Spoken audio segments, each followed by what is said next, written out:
All right, ladies and gentlemen, Saturday night, UFC 272, we saw the induction or the announcement of the induction of one Khabib the Eagle Nurmagomedov.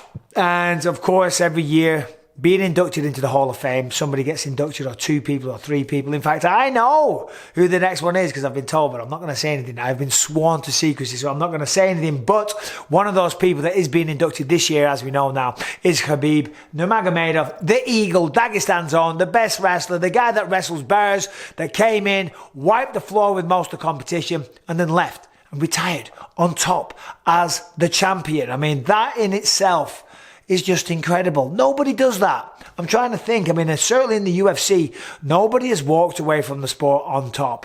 You know, even the great George St. Pierre, did he? No, he retired on top, walked away as the champ. He did. But then he came back, beat me, choked me out, and then walked away as the champ. So, okay, fair enough. Are you intoxicated? Yeah. George St. Pierre is one, and I think that is the only.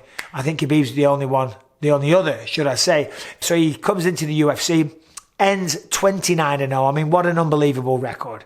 In mixed martial arts, so many different ways to win and to lose, and kickboxing, jiu-jitsu, wrestling, so many ways you can approach the game. So that's why losses are somewhat accepted. In the boxing world, of course, you see these people go on crazy runs. Floyd Mayweather, 50-0, you know, records like that. I mean, that's hard to come by, but often you'll see 25, 30, 40-0, you know, because it's just hands, it's just boxing, it's just punching. MMA, as I say, many, many different ways. Now, Khabib coming from Dagestan, not only has he put that part of the world on the map in terms of UFC and mixed martial arts attention, but he's also spearheading now, when he's done in the UFC, he's bringing all kinds of fighters over from Dagestan, and he's cornering them all. And up until Saturday night, he was defeated. Of course, he had Tagir Ulanbekov that he cornered on Saturday night. He lost via decision.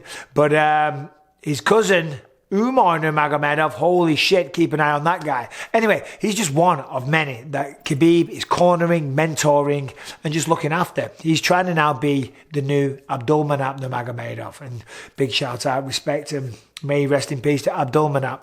Khabib came to the UFC. And I remember when he came to the UFC on his second or third fight, hold on, let me check. It was his third fight. He was fighting Gleison Tebow. No, he wasn't. He was fighting Thiago Tavares. He was fighting Thiago Tavares in Sao Paulo, and I was there because I was fighting Vitor Belfort. And I remember we were at the airport, and the UFC always send a van to pick everybody up. And myself, Brady Fink, my jiu-jitsu coach, Jason Perillo, and whoever else was with me, we get picked up. We're in the back of the van, and we said, "Oh, we've got one more person," and it was just us and some little Russian guy. Some little Russian guy that we've never seen, we'd never heard of. And it was Khabib Nurmagomedov, right? And he spoke English, and he was sitting in the back of the bus, and he was the nicest guy. I swear to God. I mean, he's an incredible fighter, and he's so revered now and held in such high regard. But back then he wasn't known. And I'm telling you, he was so nice, and he was so respectful. And he said the nicest things about me. He did say, "Oh, brother, I'm a big fan of you. I love watching your fights. Yes, brother, it's crazy to be here." He was so humble and so nice, and we loved him. And we could tell right then and there that this kid was going to be something special. There was just something about him, a confidence to fly down to Brazil by himself and fight Thiago Tavares. Now, I think his corner member coming a little bit later. He wanted to get in earlier. But still, that was the first time I met Khabib. But of course, it wasn't the last. I mean, let's go through his record. I mean, the man certainly deserves to be in the Hall of Fame. And he's in discussion for being one of the greatest of all time. Now, a lot of people say the only thing that hurts him for being in the greatest of all time conversation is that he didn't defend the belt enough. I mean, Anderson Silva, I think it was 14 times. John Jones, many, many times. Same with George St. Pierre. Khabib only defended it 3 times. But still, that doesn't mean you're not great.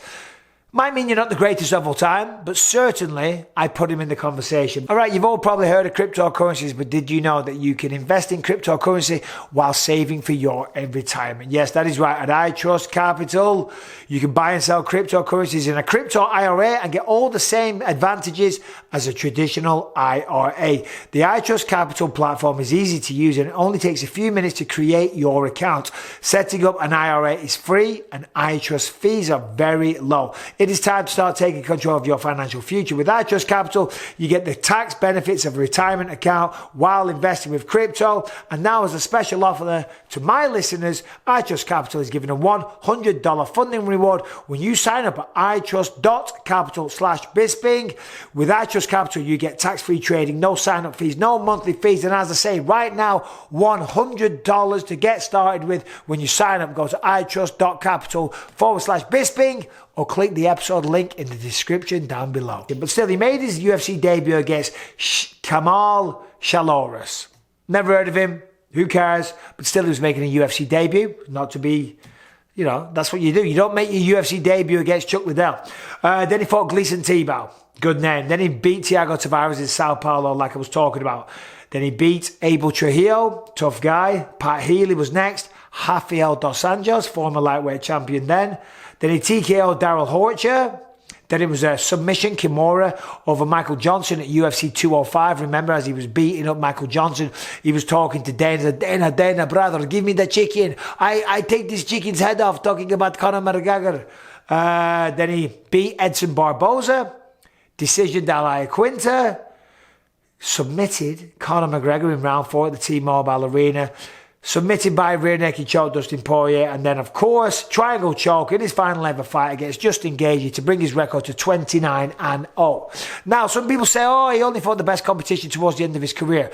Well, that's how it goes. It really is. You're supposed to be a building process and you fight the best people as you go along. And certainly, if you look at that resume, that run, there's a lot of great fighters on there. And listen, let's not forget when he choked out Conor McGregor, he then literally turned into an eagle, jumped off the top of the octagon and drop kicked Dildo fucking Danis in the face. So I don't care what you say. Put him in the Hall of Fame of that. Make Khabib Nurmagomedov the greatest of all time for that one thing alone. Do you know what I mean? Drop kicking Dylan Danis, he forever has my respect. And as I say, I'm just a fan of the guy. He's one of the nicest and classiest individuals around the UFC. Now he's still involved so heavily, and you see how much respect that his fighters and his teammates and anybody involved with Khabib, you can see how much respect that they have. My father, Jan Bisping, hung out with Abdulmanap Nurmagomedov in Russia one time.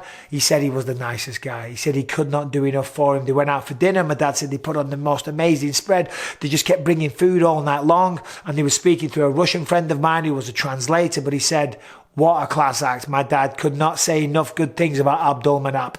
And I got to say, that is why Khabib retired. Remember, his father sadly passed away to COVID. And that was his mentor. And of course, his father. And his coach. Also the coach to Islam Makhachev. And many, many other great fighters from Dagestan. But then Khabib's mother, if I'm getting this correct, and this is like the public knowledge, asked him not to fight anymore. And Khabib promised his mother that he wouldn't fight anymore. And this is a man that's on top of the world. This is the man that is making millions and millions and millions of dollars. And he walked away from that. Walked away from all that fame. Walked away with an undefeated record while being the undisputed reigning lightweight champion of the world. And everybody trying to get him back in there. Remember, Dana was, we're going to try. We're going to see what we can do. We're going to have another meeting. We'll see what happens. And I guarantee they threw a lot of money at Khabib. Right? But it wasn't enough because money isn't important to him. Of course it's important, but honor is more important, and a promise made to his mother is more important. And I just think, you have to respect that. That is incredible. And now, as I say, outside of the octagon, being a mentor for all these fighters from Dagestan, giving up his time, cornering them all, coaching them all. It's unreal. It really is. There's a man that is giving back to this sport still to this day. So without question, undefeated, lightweight champion, 29-0, and arguably never lost a round inside the UFC. I mean, that is something to be proud of. And even more, drop-kicking Dylan Danis in the face. For me, he will always be the champ. Is he fucking awesome? But all jokes aside, Khabib, congratulations. I am going to do another video on who is the greatest of all time. But I'm going to tell you right now, Khabib certainly deserves to be in there. Congratulations. I'm trying to think. When I got put in the Hall of Fame, they surprised me in London. I'll be in London in 2 weeks. It will be the first time I've been back to the O2 Arena since that night. My documentary comes out soon, and there's a little feature on there when I was surprised when I was put in the Hall of Fame. So yeah, there you go. There it is, Khabib. Congratulations, my brother. And all you guys, take care. All the best. Subscribe, ring the bell, all that good stuff. I'll be back with another video tomorrow. Take care.